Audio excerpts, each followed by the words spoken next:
Good evening students. आप सभी लोग कैसे हैं? ठीक ठाक हैं?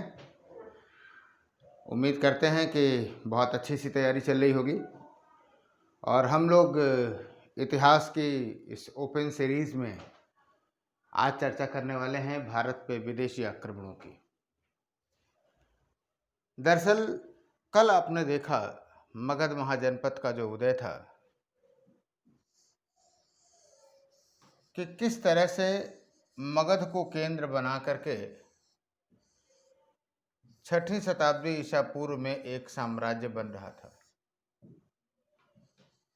याद आ रहा है? अगर हम मोटी मोटा बताएं कि धनानंद के समय तक मगध महाजनपद की स्थिति कहाँ तक पहुँच गई थी, तो आइए देखें। पूर्वोत्तर क्षेत्र छोड़ दीजिए, उत्तरी पश्चिमी सीमा क्षेत्र छोड़ दीजिए, तमिलनाडु तक तो आ ही चुका था, सुदूर दक्षिण छोड़ दीजिए, सौराष्ट्र क्षेत्र था।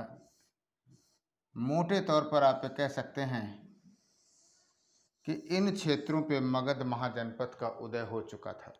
हम बात कर रहे हैं लगभग 6वीं शताब्दी ईसा पूर्व में। Concept clear? लेकिन अगर ठीक इसी समय हम उत्तरी पश्चिमी भारत की स्थिति देखें, यानी ये सिंधु झेलम चिनाब रावी ब्यास सतलज सरस्वती वाले सेक्शन में देखें, तो आपको इन क्षेत्रों में लगभग 28 से अधिक 30 छोटे छोटे राज्यों, 28 राज्य तो सिकंदर के आक्रमण के समय आपको दिखाई देते हैं। अदरवाइज ये छोटे छोटे राज्य आपको 28 हैं। 28ओं का नाम नहीं जानना है, परेशान ना होइए। अगर कोई बता दे तो भी नहीं जानना है। 2-4 सिकंदर के समकालीन की हम लोग चर्चा करेंगे। हम पारसी आक्रमण की बात कर रहे हैं, या सबसे पहले ईरानी आक्रमण हुआ उसके उस समय की बात कर रहे हैं। लगभग 6वीं शताब्दी ईसा पूर्व में ये आपको इतने राज्य दिखाई देते हैं। निश्चित रूप से जब आपका सीमांत प्रदेश कमजोर रहेगा अपेक्षाकृत, तो बाह्य आक्रमण के चांसेस जरूर रहेंगे। तो यह एक बहुत इंटरेस्टिंग पॉइंट है। जब आप यूनानी लेखकों की बात करेंगे, सबसे पहले अगर आप देखें तो जो यूनानी लेखक हैं, ग्रीक राइटर्स हैं, उन्होंने ही इतिहास लेखन की परंपरा शुरू की थी, राइट? तो यूनानी लेखक जितने भी आपको मिलेंगे, उन्होंने ये दावा किया है कि सिकंदर के पहले कोई आक्रमण ही नहीं हुआ। सिकंदर के पहले आक्रमण नहीं हुआ भारत पर। भारत पर आक्रमण नहीं हुआ। इसका क्या मतलब है? क्या ये सही है? क्या हम यूनानी लेखकों के इस विवरण को स्वीकार कर लें कि भारत पर आक्रमण सबसे पहले यूनानियों ने किया था? निश्चित रूप से ऐसा नहीं है। हमें सिकंदर के आक्रमण के पहले पारसियों के आक्रमण की सूचना मिलती है, या हखमनी या पारसियों का आक्रमण पूछे, दोनों एक ही है। या ईरानी पूछे या हखमनी पूछे, तीनों एक ही हैं। तो यहाँ क्लियर जान लेने की जरूरत है कि सिकंदर से पहले भी हखमनी आक्रमण हुए या ईरानी आक्रमण हुए। यानी अगर आपसे पूछा जाए कि भारत पे विदेशी आक्रमणों की श्रृंखला में सबसे पहला आक्रमण किसका है, तो आपको कहना चाहिए हखमनी आक्रमण। कोई संदेह एकदम नहीं होना चाहिए, फर्स्ट हुआ। अब इंटरेस्टिंग बात यह है कि आखिर में फिर यूनानी लेखकों ने इतना बड़ा सच क्यों छुपाया? क्या उनका मोटिव था? तो निश्चित रूप से इसका उद्देश्य यह था कि वो सिकंदर के आक्रमण को, और खास करके जो यूनानियों का जो महत्व है, वो बता सकें कि सबसे पहले भारत पर जो आक्रमण किया वो किया किसने? यूनानियों ने किया, राइट? तो स्वतंत्र प्रमाणों से अभी हम चर्चा करेंगे। हालांकि बाद के कुछ यूनानी इतिहासकारों ने संकेत दिया है कि हखमनी आक्रमण हुए थे। श्योर? तो ये कॉन्सेप्ट दिमाग में रखिएगा कि अगर यूनानी लेखकों के अनुसार पूछ दे तो मेगास्थनीज, जो यूनानी लेखकों के अनुसार सबसे पहले आक्रमण किया था यूनानियों ने, लेकिन वो बात गलत है। वैसे पूछे सबसे पहले आक्रमण किसने किया, तो निश्चित रूप से हखमनी आपको लगाना है, राइट।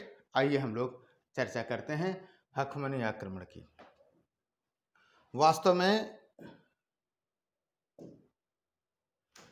अगर आप बात करें तो लगभग 6वीं शताब्दी ईसा पूर्व, 600 ईसा पूर्व के आसपास, समय का एकदम महत्व नहीं है।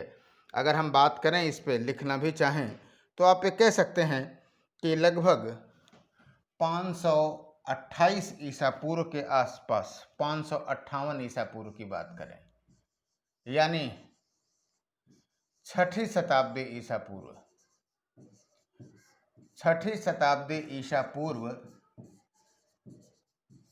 विदेशी या ईरानी आक्रमण हुआ। 6वीं शताब्दी ईसा पूर्व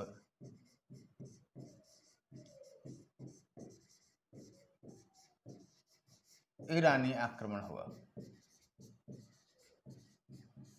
श्योर, पक्का। ये ईरानी दरवेश भी आपको दिखाई दे रहा है, एक फिगर हमने लगा दिया कि आपके दिमाग में अस्थायी रूप से बने। अब आइए जरा देखते हैं कि क्या रही कहानी इसकी। सबसे पहला जो नाम मिलता है वो मिलता है साइरस का। साइरस का पहला जो नाम मिलेगा वो किसका मिलेगा, साइरस। और मैंने पहले भी कहा कि एकदम डेट जानने की ज़रूरत नहीं है, मोटी मोटा अगर आप जान गए कि क्या टाइम रहा है तो आप समझ जाएंगे। 558 से 29 ईसा पूर्व का रहा है। फिलहाल इसके बारे में आप ये जानते रहिए कि इसे माना जाता है कि ईरान में जो हखमनी साम्राज्य था, हखमनियों का संस्थापक माना जाता है। श्योर। और एक चीज और भी जानते रहिए कि वास्तव में साइरस ने आक्रमण जरूर किया, लेकिन साइरस का आक्रमण सफल नहीं रहा, राइट। प्रयास किया इसने, पहला आक्रमण था। क्या मिलता है इसके लेखकों में, कुछ यूनानी लेखकों ने भी संकेत किया है कि वास्तव में साइरस ने जेड्रोसिया होते हुए, बलूचिस्तान होते हुए, जेड्रोसिया यानी बलूचिस्तान, जेड्रोसिया होते हुए आक्रमण किया था। जेड्रोसिया होते हुए आक्रमण किया, राइट। अब आप समझिए कि ये जो मार्ग था, आपको थोड़ा सा पिक्चराइज कर दें, दिमाग में रहेगा।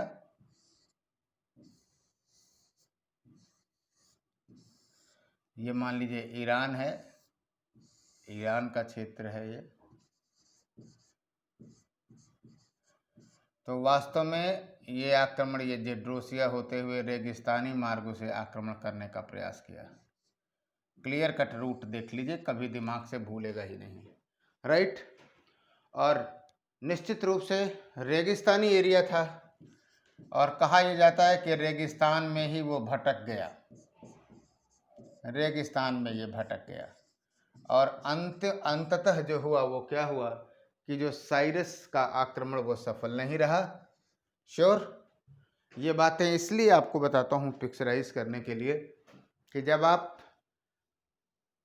कि ज्योग्राफिकली से सारी चीज़ें क्लियर रहेंगी तो यूपीएससी मेंस में खास करके जो ऑप्शनल विषय वाले हैं वहाँ पर तो आपको मतलब एक तरह से फ्री में नंबर मिल रहा है, अगर आप थोड़ा सा कॉन्शियस हो जाइए तो ये तो हम जीएस के स्तर पे बात कर रहे हैं। ऑप्शनल मेंस में भी ये अप्रोच बहुत काम आने वाला है।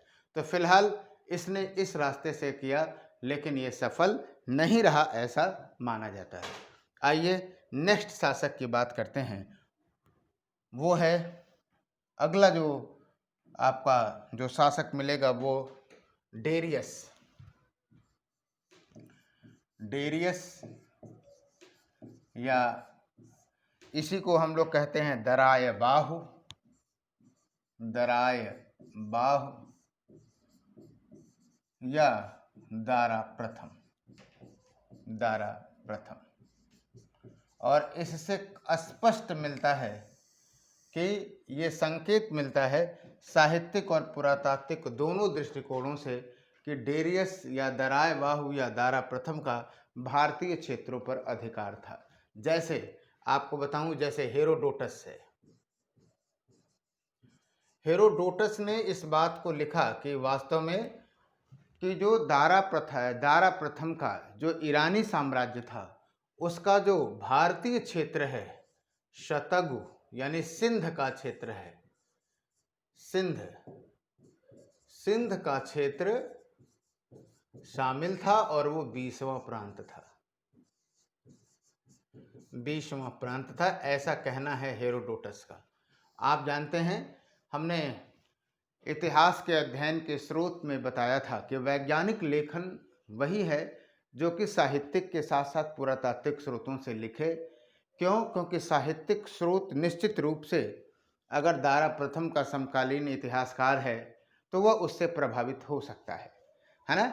और वैसे भी हेरोडोटस के बारे में कहा जाता है कि हेरोडोटस भारत तो आया नहीं था, तो उसने सुनी सुनाई बातें भी लिख सकता है। तो निश्चित रूप से हम साहित्यिक स्रोत की अपेक्षा पुरातात्विक स्रोतों को ज़्यादा वजन देते हैं। और जब आप यहाँ देखेंगे तो दो पुरातात्विक स्रोत हमको मिलेंगे। एक तो मिलेगा, तीन कह सकते हैं, पोर्सिपोलिस एकदम पूछा जा सकता है ये, नक्श ए रुस्तम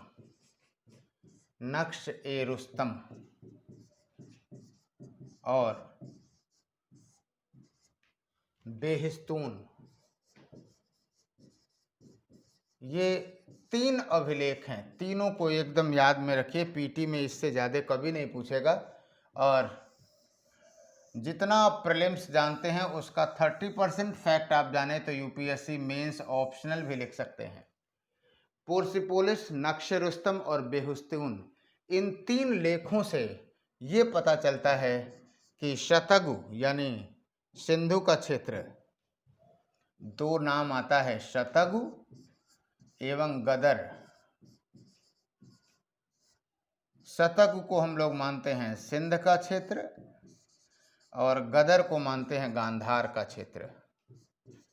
और ये पता चलता है कि इनसे यह क्षेत्र दारा के शासन में थे, दारा के क्या कहते हैं कि क्षेत्र में रहे हैं। तो निश्चित रूप से हेरोडोटस के इस कथन की पुष्टि जब इन तीनों लेखों से हो गई तो हम ये मान सकते हैं कि दारा प्रथम पहला ऐसा शासक था जिसने, ईरानी शासक था जिसने भारतीय क्षेत्रों को स्पष्ट रूप से विजित किया। आक्रमण तो निश्चित रूप से साइरस ने किया था, राइट, लेकिन डेरियस के समय में आप ये कह सकते हैं कि पुरातात्विक साक्ष्य भी मिलने लगता है। एक और इंटरेस्टिंग फैक्ट आपको बताऊं यहाँ पे, वो ये कि जो एक नाम मिलता है स्काईलैश का, कभी भी पूछा जा सकता है, स्काईलैश। जो स्काईलैश था ये था सेनापति था किसका? दारा प्रथम का। और इसके बारे में ये कहा जाता है कि इसने सिंधु नदी का मार्ग खोजा, सिंधु नदी का मार्ग खोजा और निश्चित रूप से इसने एक नई संभावनाओं को खोल दिया, राइट।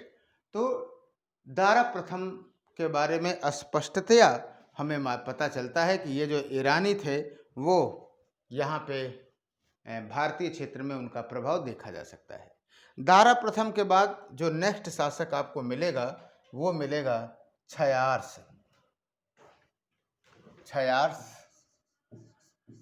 या जेरॉक्सीज। याद रखिएगा कि आपको हेरोडोटस हखमनी का वंश नहीं पढ़ना है, हालांकि हमने क्रम से ही बताया है, लेकिन आपको उन शासकों को पढ़ना है जिनका इम्पैक्ट भारत के आक्रमण पे या भारतीय क्षेत्रों में आक्रमण पे दिखाई देता है। क्लियर है? जितने फैक्ट बता रहा हूँ कभी भी इससे एक अधिक फैक्ट पढ़ने की जरूरत नहीं है, जितना बता रहा हूँ उतने को आत्मसात करते रहिए। वास्तव में जो क्षयार्स है इसके बारे में ये पता चलता है कि इसने अहुर मजदा वर्ण को कहा जाता था, अहुर मजदा की इच्छा से देवताओं के मंदिरों को गिरवा दिया था। देवताओं के मंदिरों को गिरवा दिया था। तो सांस्कृतिक पार्ट है ये, इसलिए आपसे पूछा जा सकता है कि क्षयार्ष के बारे में। क्लियर है? और आपको बता दूं, जो हेरोडोटस है और टेसियस नाम मिलता है, राजवैद्य जो था टेसियस, हेरोडोटस और टेसियस, ये राजवैद्य था। इसने ये बताया है कि क्षयार्ष की सेना में भारतीय सैनिकों की भी टुकड़ी थी, भारतीय सैनिकों की भी टुकड़ी थी। श्योर? अब तो पक्का हो गया कि भारतीय क्षेत्र में इसका इम्पैक्ट था। और निश्चित रूप से तत्कालीन समय में यह चेतना नहीं थी कि कौन विदेशी है, कौन स्वदेशी है, किसका विरोध करना है, किसका समर्थन करना है। लड़ना एक पेशा हुआ करता था और सैनिकों की भर्ती की जाती थी और उस क्षेत्र के लोग भी शामिल होते थे। राइट? इसको आधुनिक चेतना से जोड़ने की जरूरत नहीं है, तत्कालीन समय की पृष्ठभूमि से उठा करके जोड़ने की जरूरत है। तो क्षयार्ष या जेराक्सीज मिल गया।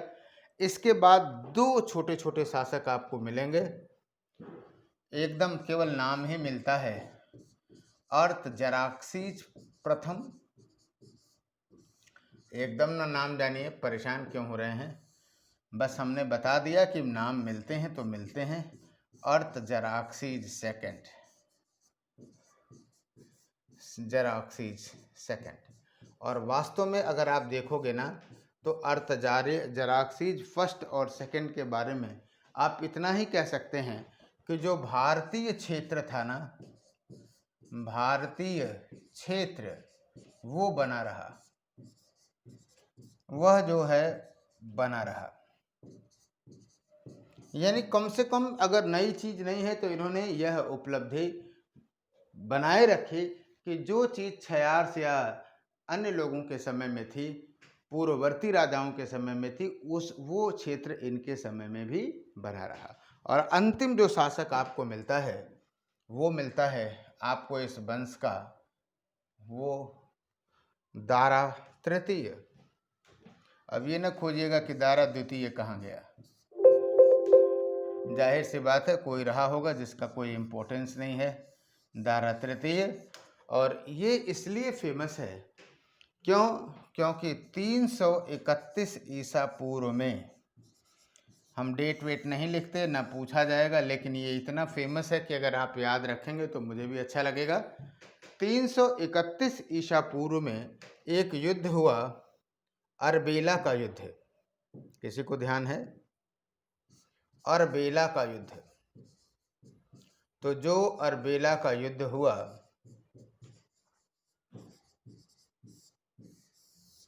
किसके किसके बीच में हुआ? सिकंदर और दारा तृतीय। और मैं आपको बता दूं, लिखने का मेरा अंदाज है कि जो हारा वो नीचे गया और जो जीता उसके लिए एरो ऊपर। राइट? और कहा जाता है कि सिकंदर ने इस क्षेत्र में जब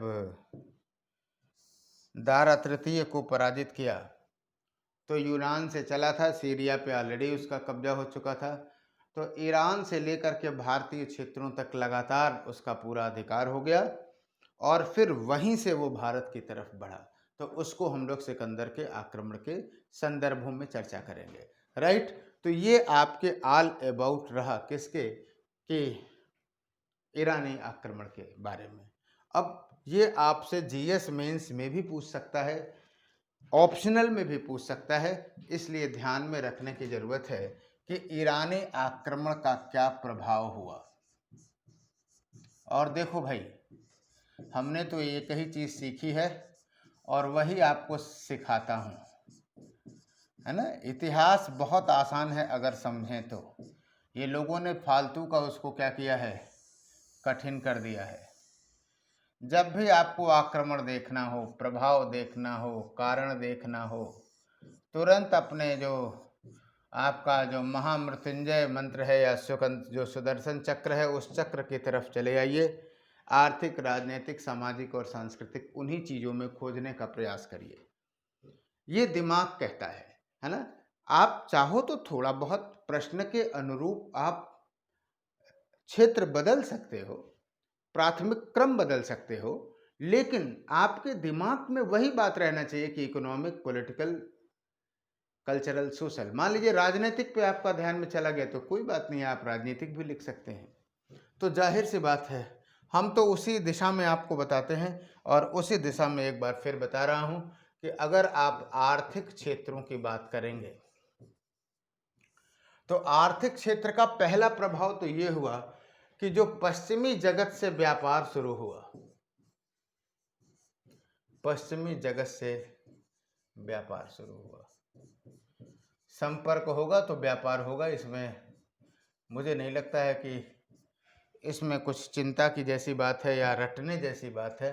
आप आराम से लिख सकते हैं कि पश्चिमी जगत से जो है वो क्या हुआ, व्यापार हुआ। एक फैक्चुअल पॉइंट यहाँ जानिए कि दो प्रकार के सिक्के फारसी यूज करते थे। एक था डेरिक, डेरिक जो था वो था सोने का, और सिग्लोई जो था चांदी का था। डेरिक एवं सिग्लोई चांदी का था।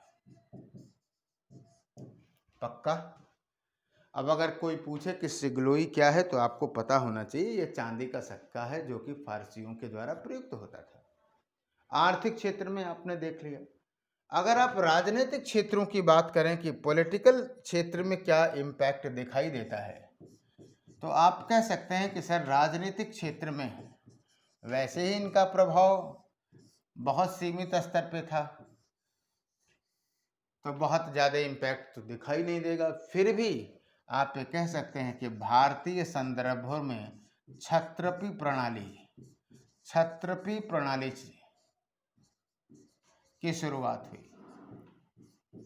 और क्षत्रपी प्रणाली क्या होती है? प्रतिनिधि प्रणाली, यानी शासक अपने अधिकारियों को उस क्षेत्र में नियुक्त कर देता है और उससे एडमिनिस्ट्रेशन की बात करता है कि वो संभालेगा, तो क्षत्रपी प्रणाली का हुआ। एक और भी आप ये कह सकते हैं कि सर तात्कालिक रूप से अगर आप देखिए तो आप ये कह सकते हैं कि जो उत्तरी पश्चिमी क्षेत्र था, उत्तरी पश्चिमी क्षेत्र ये ईरानी शासन में आया, ये भी ईरानी शासन के अंतर्गत था। ये एक राजनीतिक पॉइंट आप यहाँ से कर सकते हैं। अब आइए देखते हैं सामाजिक, सोशल सेक्टर में क्या चेंजेज आए। सामाजिक में आप सामाजिक क्षेत्रों में देखेंगे तो बहुत सारी ईरानी परंपराएं आई,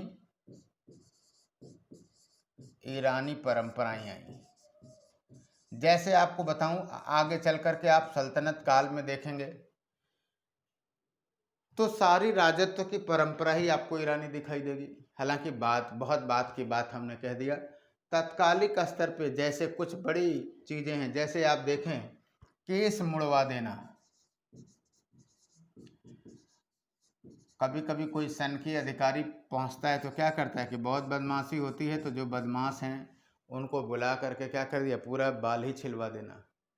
तो ये दंडात्मक कार्रवाई थी। बहुत सारी परंपराएं थीं, वो ईरानी परंपरा सोशल स्तर पर यहाँ पे आपको दिखाई देंगी।